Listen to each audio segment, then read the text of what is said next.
ñaan gi képp ku ko jàng ci sarax booy génne suñu borom dina def sarax boobu mu nekk leer goo xamante ne si daf lay dimbali ci sa àdduna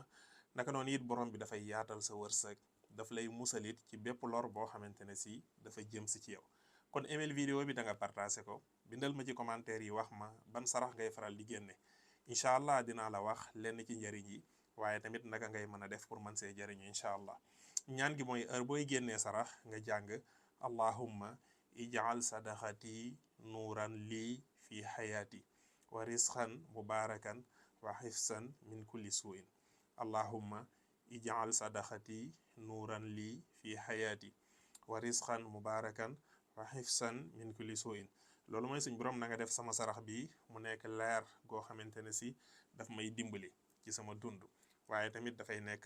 wërsëg woo xamante ne si wërsëg bu barkeel la waaye tamit na nga ko def mu nekk loo xamante ne si daf may musal ci lépp loo xamante ne si ay la bu jëm si ci man maa ngi leen di jaajëfal dig daje ba ni yoon incha allah waaleykum salaam wa rahmatullahi wa barakaatu.